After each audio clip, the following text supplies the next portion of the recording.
90s Titan theme. Wow. Wow. Oh.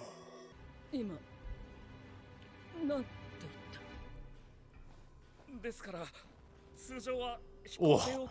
Oh my god. They do not have that kind of time. Half a day.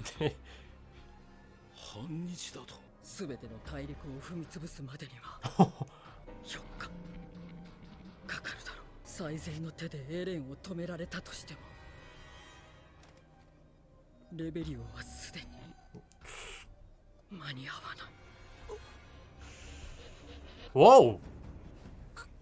Hey! Show me that! There's a lot of obstacles here. Do tell, Kiyomi. But you have to get it there first.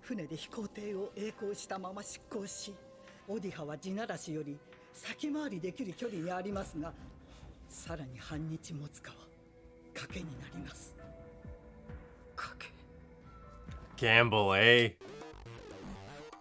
Whoa! Another blast from the past.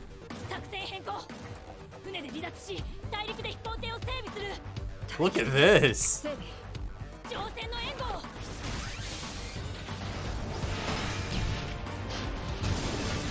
God damn, the Armored Titan looks so cool. Whoa.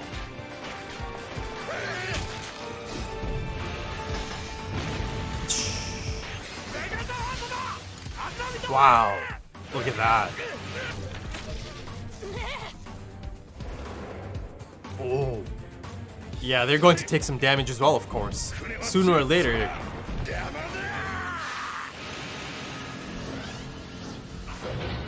Oh. Took the shot for Annie.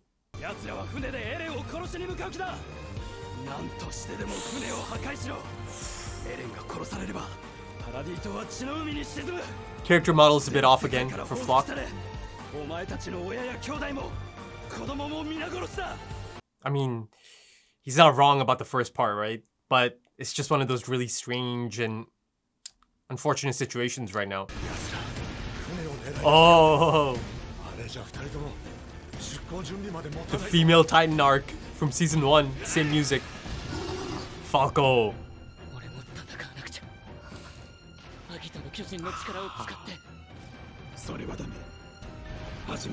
Yeah, I was going to say he doesn't have much time yet, much practice. Oh. Oh. Shit.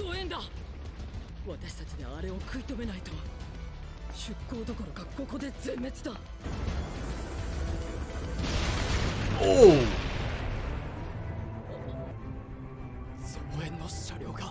Wow.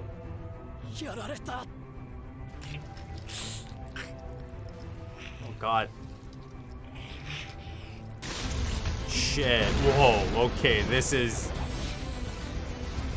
I mean, it's now or never, Falco. I mean, it's perfectly set up for it. Yeah.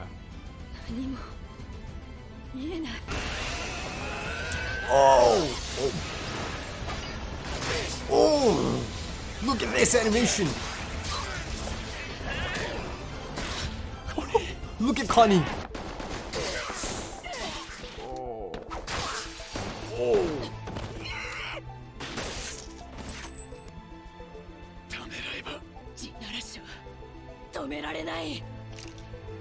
It's unfortunate, man. It really is. Oh! Oh!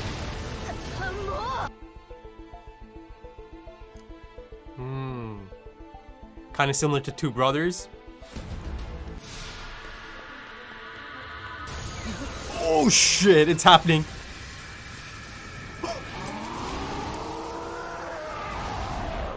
Oh.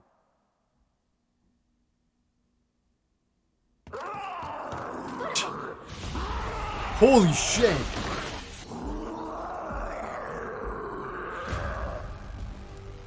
Certainly looks like a falcon, the claw. Wow. Now or never. Whoa, look at this.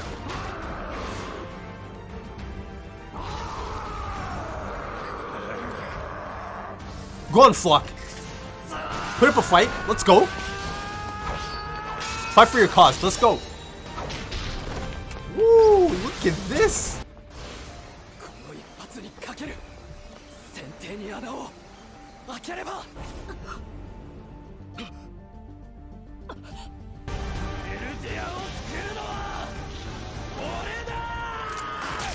Oh.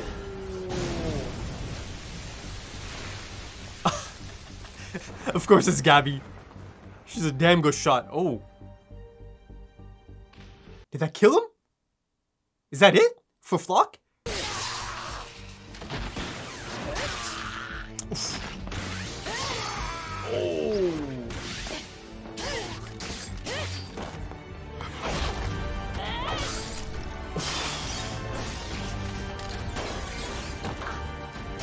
Oh.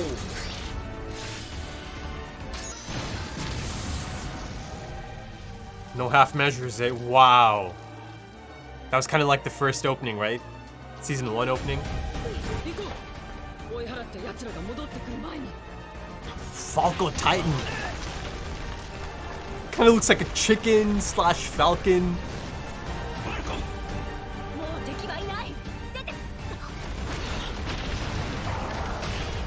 Whoa.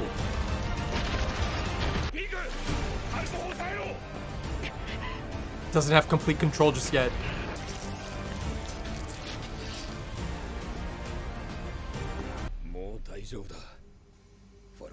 Oh.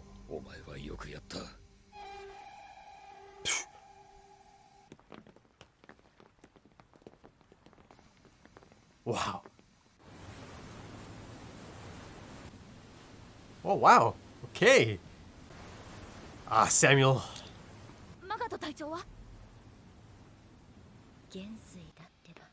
Hmm.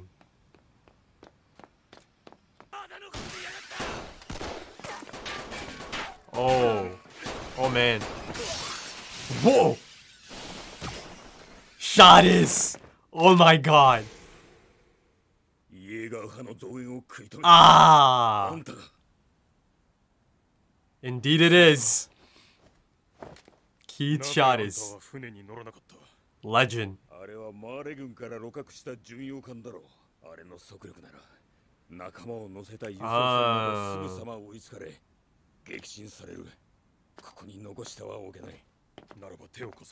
Look at this coming together of these old heads.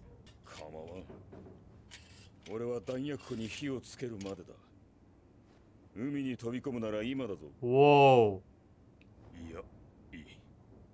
死に時を探していたところだ。なぜ我々の味方をした？滅ぶのはこの島かもしれんぞ。志願シナの砦から南へ向かう教え子たちを見た。兄レオンハートを連れてな。そこで目的を察し、胸が震えた。教え子たちの成長に。あんたが増援を食い止めなければ、我々はここまでだった。あんたは後に世界を救った英雄の一人となるだろう。じゃあ、あんたと一緒だな。自分を誇ることなどできない。自分の両親に気づいておきながら、子供たちを国の都合のいいように指導し。Lots of regrets there. Wow. ようやく気づいた。あの子たちがただ普通に生きることができたら、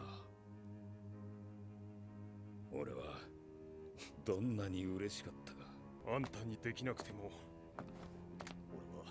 俺は誇りに思うよ。ところで、名前はキース・シャーです。あんたはテオ・マガト。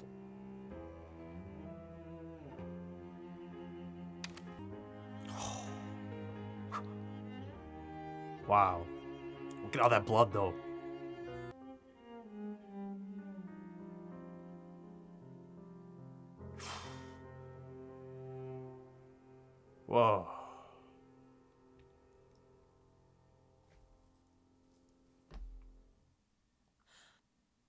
Wow. Wow. Okay, yeah.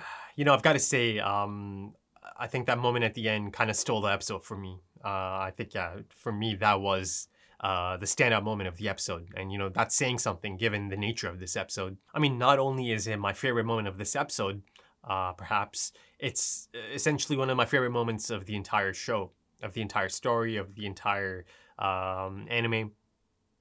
It's an incredible moment, in my opinion at least, and I'm sure many of you felt the same. And I'm sure many of you didn't like that moment one bit, or you didn't like that people like that moment, right? Again, this whole Jaegerist against this newly formed alliance, I've noticed now over the span of these past few episodes that there's certainly a divide. I've seen it in my own comment section, but as you saw right at the end there, it hit me hard. It really did. I mean, you saw my reaction to Keith Shottis showing up a few episodes ago, right? 4 or 5 episodes ago at this point, I think, or 4 episodes. Coming to the rescue of those cadets, right? The ones that kind of beat him up all that time ago in season 4, part 1, or the ones that were forced to beat him up by Flock, who, it didn't feel entirely convincing that he's dead. Right? He got shot in the arm, and even as he kind of plunges into that blood-soaked area, and of course, how about that? Blood-soaked portion of the water. That's insane. That's actually insane, that there was so much blood spilled close to that area that you can actually see it, right? So, yeah, like I mentioned, a chaotic, blood-soaked battle royale, and, at no point was it kind of glorified. Everything that's kind of going down in this episode is really quite sad. It really is. I mean, it's a case of some really incredible animation on display, right? Some of the best of the season, essentially, or some of the best of season 4 altogether, right? Be it part 1, part 2. I mean, there are some stunning sequences in this episode, no doubt about it. I mean, some of it's like jaw-dropping. It really is. And even Flock's final run there. Wow. Beautiful animation on that. And quite impressive, really, right? That he was able to kind of get through that murderer's row of, individuals that he kind of has to get through to get a clean shot or an opening. Though, of course, Gabby once again comes in clutch. Though, I'll be honest. Maybe this was one time too many, for me at least. They've utilized that, angle quite a bit at this point. Gabby taking that shot and hitting that shot. She just doesn't miss, right? She's a damn good shot. But, seeing it happen once again, I was like, okay, again, Gabby, I don't know, bit of a nitpick, I guess. But, I mean, thankfully, I'm certainly thankful that she was able to take Flock down. And also, circling back to the initial point of him potentially being dead. I mean, yes, she shot him out of the sky, but, again, it should be noted that it hit him in the arm, right? It wasn't like a headshot or anything. And even as the episode's playing out, my first reaction to that was, oh, is this it? Is this really it? Is this how Flock goes out? But also in that sense, if that actually is his death, yeah, it's not, kind of set up as this heroic death. You see that there's no, rousing score in the background. It's not like the perfect game. Commander Smith and his final charge alongside Flock and some of these others that made the charge, right? In that sense, there is a bit of a parallel to the perfect game as well. Flock does give his own rousing speech, right? To some of his comrades, some of his fellow Jaegerists who are kind of a bit rattled in that moment. You see the expressions on their faces. But, I think there is a bit of a parallel there. I think it's actually a great moment to have that. To have it come full circle and have Flock be in that position that Commander Smith was all that time ago. I'm not saying, he's comparable to Commander Smith. Not at all. I don't think so. But I do think it's a great touch to have him be in that position now, right? All that time ago, he was on the opposite end. He was the one who was kind of petrified and, rattled and shell-shocked. And it was Commander Smith whose speech kind of, motivated that final charge. And some of these cadets, essentially, new recruits. Now, it's Flock on the other end who has to kind of, remind them, this is the reason that they fight for. And, like I mentioned, he's not wrong, right? He's not wrong about that first part. If Eren is killed, if Eren dies, that's the end for Paradis. right? That sooner or later, the rest of the world is going to seek revenge, right? That they are going to retaliate. And that's the tragic nature of it all, right? Again, broken record, but yeah, hate breeds hate, retaliation breeds retaliation. So yeah, that he's not wrong about that. And speaking of a sea of blood, there's that great line of dialogue, right? Flock mentions this to them during the speech that Paradis is going to drown in a sea of blood, right? And that they are going to come for your families. They're going to butcher your loved ones and all of that, right? So he's not wrong about that. But even then, even so, it cannot be justified, right? To them it is, for Flock and the Jaegerists, it is justifiable. But ultimately, how do you justify billions and billions of innocents dying? Yes, there's plenty of countries out there that are, quite hateful of Paradis, and they do want to see them, eliminated. They do want to see them erased from history and the world. But, there's also billions of innocents out there. And I guess this newly formed alliance kind of represents that angle of it, right? That no, you cannot justify that. Killing billions of innocents. I mean, sure, fans of Flock and people who back the Jaegerist ideology can certainly justify this, right? And I've seen that. Like I mentioned, I've seen a bit of that in my comments. Not a bit of that. I've seen quite a bit of that in my comment section in the last few uploads. Yeah, the dynamic has certainly changed in the comment section for sure.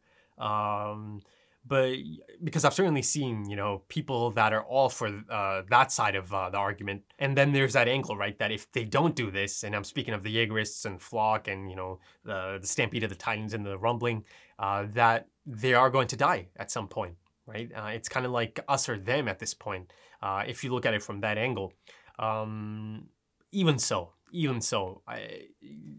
cannot justify billions and billions of innocent people dying for this, right? Yes, everyone understands that it is going to essentially doom Paradis.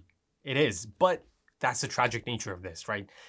Even so, it still cannot be justified. And I think it's a bit, bit of a cop-out for anyone to say, oh, it's just fiction. Who cares? It's all made up. That's why I'm backing Flock and, go King Flock and, kill everyone. All the people outside of Paradis, let them die. Listen, I get that, for a lot of people, it is just as simple as fiction and they are able to, detach themselves from, or detach that material from reality or looking at it through a realistic lens, right? And they are able to kind of say these kind of things, it's fine. Kill everyone outside of Paradis. They deserve it. They had it coming. I don't know, man. That's, I mean, I can certainly say this. No, I cannot take that approach. I've never been able to take that approach. That's not my approach to fiction or consuming storytelling. A lot of you have been here for a few years now. The approach I take. I kind of really allow the storytelling to take me in, right? I really surrender myself to the storytelling and the world of the storytelling and the characters. So I really feel it, right? I really feel it. And Shingeki is certainly one of those stories that I've felt from a really early stage. And yes, there's no plan as of yet for Paradis, after they potentially take down Eren, right? But there's no time for that right now. That's one of the main themes of this episode as well, right? This is such a poignant race against time, essentially, or such a poignant representation of a race against time because innocent lives are at stake here, right? So you really feel the gravitas of that race against time. You see that a lot in storytelling, in a lot of, films as well, in other shows, in books, but you really feel that here. Right, and they kind of tell us that, even if they somehow get to Eren, they're not going to be able to save a lot of people. As of this point, it's been established that, yeah, he's probably made ground on Liberio. By the time they do manage to, get that aircraft up in the air and they do somehow manage to reach Eren, right, there's going to be a lot of death. There is going to be a lot of death. They can't do anything about that. And, you see that they've accepted that or, reluctantly or, regretfully, they do accept that. So how's that going to affect people like Annie, whose one goal has been to get back to her father, right? I mean, her father might already be dead. You know, there was that off-screen shot that happened. Again, it didn't happen on screen, so who knows if he actually got shot, or you know, if something else happened. Maybe they grabbed the gun. Someone grabbed the gun, maybe. But you know, even if that didn't kill him, the Stampede of the Titans might get to him anyways, right? You know, speaking of Hanji mentioning Liberio, that it might be too late for Liberio, Jean's reaction, you see that it immediately hit him hard, and I see a quick flash, and it's of him and Connie and this older gentleman kind of enjoying or having a good time. You know, they have drinks in their hands. So, you know, as you saw, you know, show me that. You know, I mentioned a few episodes ago that it would have been quite beneficial to show, you know, our crew or these characters kind of mingling. And, you know, they've been out there. You know, they confirmed that they actually spent some time there. They lived there for a little bit. And then, of course, you know, it kind of concludes in the, you know, the attack on Liberio, and then they kind of have to get out of there. Maybe a bit of hint or hinting at the things I could potentially see in the next part. A bit of a flashback episode maybe in this final part, part 3, because I still do think that that could be quite beneficial to show us them experiencing the people and the outsiders. And you see in that quick flash even that, you know, it's a good time. You know, it's different people coming together and they're having a good time. So, you know, certainly good signs there. And the really important thing about that is, you know, if Jean and Connie are there, that means that, of course, everyone else is there too, right? That's a given. Meaning Eren must have been there too. You know, so potentially getting to see Eren mingling as well. That is quite important, I think. Yeah, so, you know, that was certainly exciting. It's a quick flash, but the fact that it's there, that it's been shown to the audience, you know, I'm hopeful that I might get a flashback type episode, or at least half an episode in the last part. I mean, that being said, it was still pretty clear in season 4, part 1, you know, Eren in Liberio, that whole, you know, section, the first few episodes of season 4, part 1, that he understands. He completely understands that, you know, the people on this side are the same as him. There's good people on both sides. There's bad people on both sides. You know, that was one of the standout moments of episodes like Door of Hope, the ending of that episode, right? That still stands out to me. He was so locked in, but he understood. He understood that there's a lot of innocent people out here. But, you know, you see that through this quick flash, I see that that might be the beginning of it, right? Our you know, mainline characters kind of getting to experience the new cultures and, you know, different types of people and mingling and kind of becoming friendly. And Eren must have felt that too. He must have experienced that too, right? But then, of course, you know, there's that stretch. Something happened and Eren somehow ends up on his own, right? And, you know, this whole idea of the flying craft being used to get closer to Eren, to the Stampede of the Titans, to the rumbling. Listen, there's another angle to this. You know, I don't even think it's that far-fetched to be making this prediction or theorize about this, given the setup all the way back in season 4, part 1 as well. Right now, I've seen Falco Titan. I've seen Falco's Jaw Titan. I mean, it's a unique look. It's so different from any of the other Jaw Titans I've seen, and I'm guessing that's probably because of, you know, the spinal fluid. Surely that played a part in him having this appearance. And you see, it's quite noticeable. You know, he's got claws like an eagle, like a falcon. He looks like a bird. You know, I kind of said chicken at one point because from one angle he kind of looked like a chicken, but, you know, you see he's got a beak. You know, his jaw is kind of like a beak. Yeah, you can also kind of see like a humanoid jawline below the actual jaw beak. But let's be real here, folks. That's a bird. He's built like a goddamn bird, right? And, you know, that whole setup in episode 1, sorry, not episode 1, season 4, part 1, right? The ending that prominently features Falco. And, you know, I think even in the first episode of that, I theorized, okay, this child, unfortunately, and, you know, I should say before I go any further that, you know, even though it was exciting to see his Titan form, it's not exciting to see this child, this young child Falco, kind of having to be in that situation. It's just not, right? It's actually quite tragic that he had to kind of be pulled into all of this. And, you know, now he had to, you know, turn into a Titan, or he felt the need to help out and turn into a Titan. And of course, you know, it's not controlled as of yet. I mean, yes, you know, him turning into Titan certainly kind of slowed down Flock and the Jaegerists, but, you know, you see he kind of turns on Peak, or the Card Titan as well, much like how, you know, Eren turned on Mikasa in his early days as the Attack Titan, right, in season 1. So there is going to be a bit of a feeling out process, but in that sense, he's got a lot of teachers around to help him kind of harness the ability, right, to refine the ability. Though, I don't think I've seen everything just yet. This is just the beginnings, and I'm gonna get straight to the point. I think he is going to fly. I think the setup is there. He looks like a goddamn bird. I think that's undeniable, unmissable, really. I think he is going to fly. I really do. There is that moment in that incredible Two Brothers montage, right? As Eren finally makes contact with Zeke, or rather Zeke catching his head and making contact. There is that one sequence, right? That was a bit perplexing, wasn't it?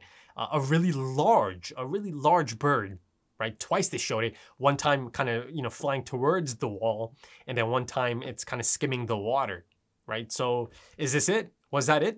Could that be Falco Titan, right? In its flight format or flight state, essentially.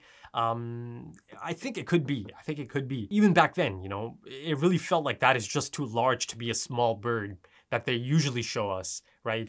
And they draw your attention to that twice. That's my theory of the day, essentially. I do think, all the setup is there. And the fact that they do need to be up in the air, I think it all kind of fits in perfectly, right? So I think Falco Titan is going to take flight at some point. And you see that much like Zeke's own Titans, Falco's Titan, Jaw Titan, had red eyes. I'm not sure if that's a permanent thing anytime he's going to transform, or if that's just this first time, right? Because it's not really in control. It's quite unstable. Though he also had the pointy ears, right? Much like the Jaeger Titan. So that's certainly new. Right, I've only seen the, Shingeki no Kyojin, the Attack Titan, Eren's Titan have the pointy ears. I've seen the Beast Titan pointy ears, and I've seen Grisha's Shingeki no Kyojin have the pointy ears. And now you see Falco has pointy ears.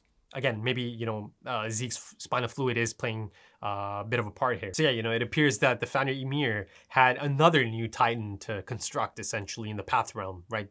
Falco's new Jaw Titan. So yeah, that point I brought up in passing in the last episode, she's still in the Path Realm. She's still creating Titans, right? She's still doing it. And this whole time, since, they've kind of introduced Ymir in the Path Realm and that hellish existence, to me, it felt like a curse, to be creating these Titans. And it takes quite a bit of time to make them, even though it's instant out here. It takes a long time, right? So she's still doing it, right? So she's not... As of this point, I think it's safe to assume that she's not completely free just yet. But, speaking of Titans, you've got the Armored and the female. They tried their best, and, they certainly did their part in taking out a lot of the Jaegerists. But, at some point, they got picked apart. Annie and Reiner took a lot of damage. And I thought it was an incredible moment to have Connie come to their rescue at that one point. Wow. And, that was one of the standout, animation moments of the episode as well, right? There's a lot of them. There's the Card Titan chase, the Thunder Spear Card Titan chase. There's a Mikasa moment. Though, the Mikasa moment is quite dark, isn't it?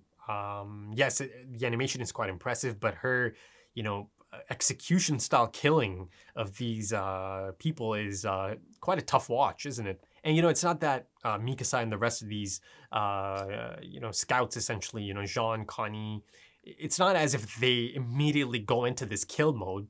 No, that's the whole point in the last episode. There was a lot of hesitation. They did not want to go down that route. In that episode, it was clear that Mikasa is actually taking a non-lethal... I thought it was actually quite clear in that episode that Mikasa is taking a non-lethal approach. And that's the reason I mentioned that she might be taking an approach similar to Thor's. Thor's from Vinland Saga, for those who don't know. And by the approach, I mean that, a non-lethal approach. Yes, it hurts like a bitch, of course, it's painful, but it's, it wasn't a lethal approach at first. But then you see in this episode, it does kind of take that tragic turn that they do have to end up killing, right? The Jaegerists are trying to kill them, and they have to kind of retaliate and kill them, or, the Jaegerists have to retaliate as well. So yeah, seeing all that death, it certainly wasn't a happy moment. It wasn't a moment to be hype about. I can only speak for myself, I'm not trying to, lecture anyone, but, that's my thought on the matter. So, and, as harsh and brutal as it might have been, and, and I'm speaking of the execution style killings, right? Mikasa kind of, decapitating that one guy and stabbing two of them, or the dead body and the guy behind, and then exploding the thunder spear. The blood kind of raining on her. Like I mentioned earlier, it's a blood-soaked episode, right? There's literally blood like raining down on some of these characters. So much of it is being spilled, right? And again, some of it is for effect, for dramatic effect. And again, it kind of reminded me of that opening from season 1 as well. But I think it did serve a purpose. She did scare off a bunch of them, and I think that was kind of part of it, right? That she is trying to, scare them off so she doesn't have to kill them as well. But yeah, going back to Connie coming to the Armored Titan, or, Reiner and Annie's rescue, I thought it was a great moment, given the fact that he always felt that he wanted to, repay them somehow. Do the same for them. And I'm speaking of, set up in season 1, Annie saving Connie, and then, the iconic stretch of episodes in season 2, right? Reiner saving Connie, different persona, Reiner saving Connie from that Titan. So yeah, I thought it was incredible. And look at Connie, man, damn. Connie was out there flying. There's so much more to that. There's so many layers to that. Connie coming to their rescue specifically, right? It was Connie who felt so betrayed by Reiner and, Annie and Bertold. These people he considered friends, yet here he is coming to their rescue. And he certainly needed to. If he doesn't come to their rescue, they are sitting ducks, Reiner and Annie. But, after recently having an understanding for their situation, yeah, you see that now he comes to their rescue. So I thought it was a great moment to have Connie come in. And a lot of you have been here for a few years now, and I'm not the biggest action junkie. So yes, my reactions to action sequences, throughout Shingeki since season 1 probably wasn't in line with yours, for many of yours. But, from time to time, even I can, really get into it.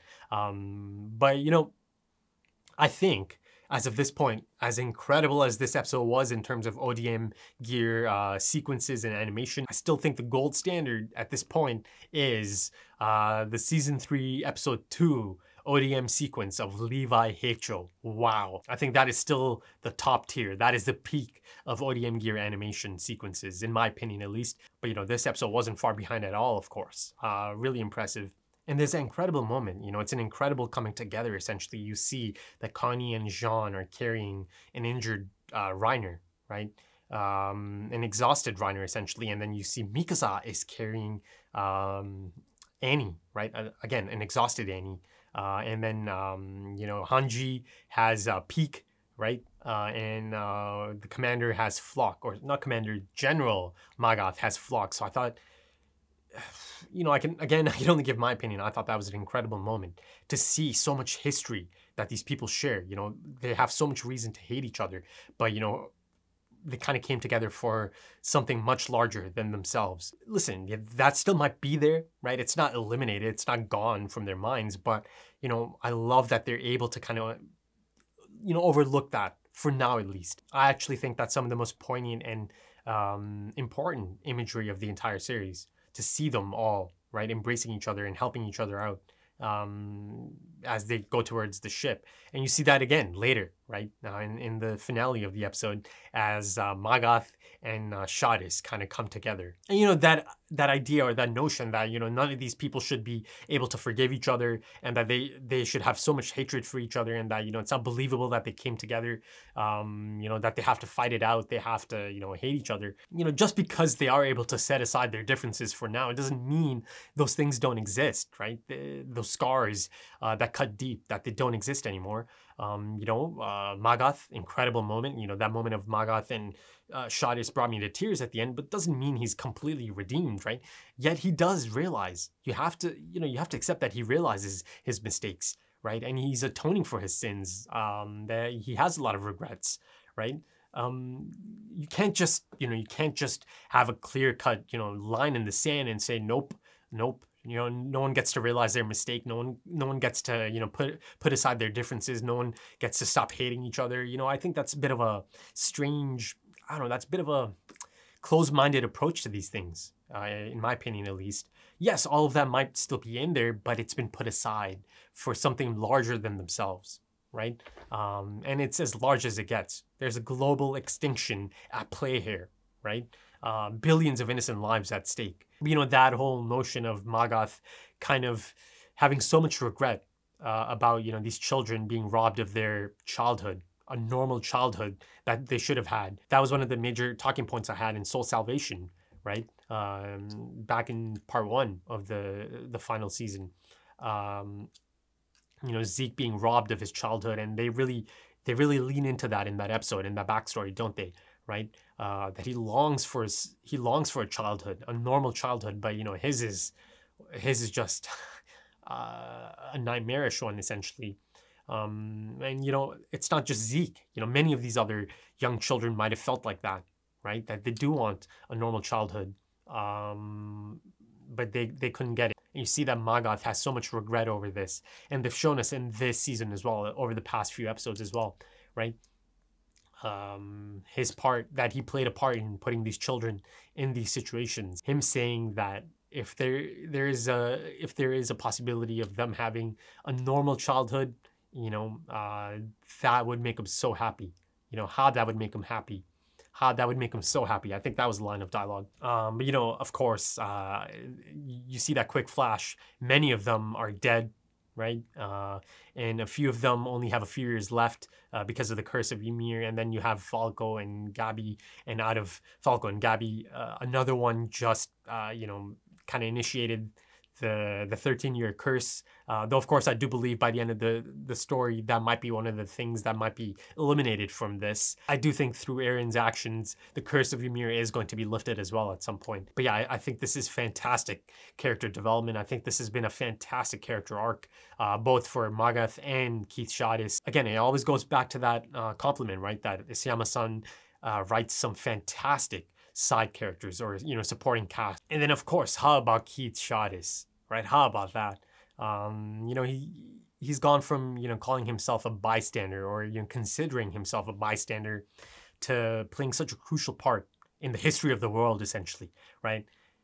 His actions here are, you know, even if no one knows about it, right? And it doesn't feel like he even cares. It didn't feel like he cares anymore, right?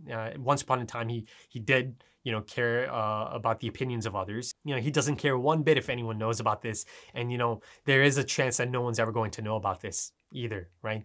Yeah, you know, there is a possibility that they might have seen both Magath and Keith kind of go on, you know, go on board the ship, the cruiser, the Marlene cruiser. It's certainly possible. You see Gabi's reaction. It looks like maybe she kind of clocked Magath. So, you know, it's possible that they might have clocked Keith as well.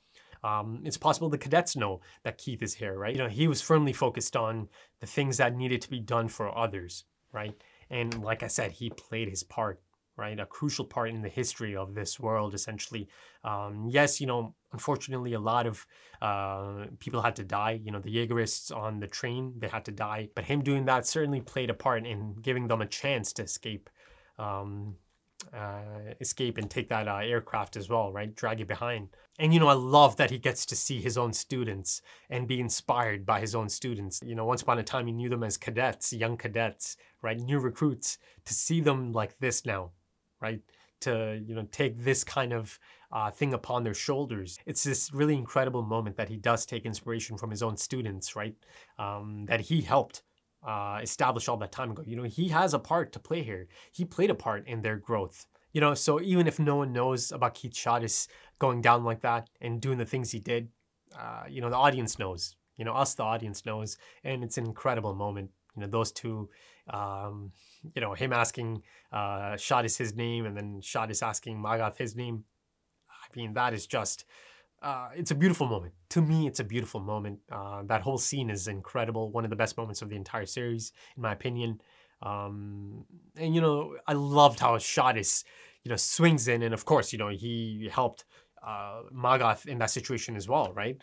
You know, again, it's not a given that Magath would have been shot dead or anything. But, you know, him coming in at that moment certainly helped him. And I love how he still has the original jacket on. Right, the brown original jacket that I first saw in season 1. You know, he's of the old guard, so it's a goodbye to one of the OGs. You know, one of the iconic figures of the story, essentially, even if he is a side character. And you know, a lot of the iconic figures of this story are impact characters, limited appearance impact characters, supporting cast. And you know, even the beginning of the episode, I thought that was quite deliberate, right? Showing us Daz kind of sinking into the darkness, and the Beast Titans theme, specifically that theme playing at that point in time. I felt that it was kind of depicting that as of this point, you know, everyone's done some unforgivable things, that at this point everyone has kind of, you know, looked into their dark side, and that they do have blood on their hands. So I thought that was quite deliberate. I thought it was quite effective. You know, and you see Armin kind of reaching as Daz kind of sinks into the darkness. Wow, it's haunting imagery. It really is. But yeah, I do think that's about it for this one. You know, next steps, the finale. The finale is up next. Yeah, I guess they'll get to this, you know, location Kiyomi Azumabito mentioned. You know, given the fact that it's been a long stretch now since Eren initiated the Stampede of the Titans, and it is the finale, I certainly hope to see him. I expect to see Eren and, again, the Stampede of the Titans. You know, in the opening, there is that quick shot. You know, I didn't do any frame by frames, but, you know, after seeing it a few times, there is that quick shot of that form that, you know, Eren ended up taking. So I have seen like the outline of it essentially. But yeah, you know, I'm expecting or hoping to see that form in full detail. Hopefully in the next episode, given that it is the finale and it's going to be a long time before part 3, right? So, you know, I'm hoping they give me that. But yeah, that's about it for this one. If you enjoyed that, consider dropping a like, consider dropping some comments, give me your thoughts. If you're interested in full length or full opacity, consider checking out the Patreon page. The link is in the description or the pinned comment. Also, the link for my social media, Twitter specifically, is in the pinned comment. Right then, thank you for your time, and thank you so much for joining me for this one, and I hope to see you again soon for the finale. You know, one last time for Shingeki before 2023, essentially. It's a bit of a break, folks, but, you know, I certainly hope to see you one more time before, you know, I kind of sign off on Shingeki. Though, of course, there could be other Shingeki content leading up to the 2023 release of part 3. Right then, thank you for joining me, and I hope to see you again soon for the next one. Until then, take it easy.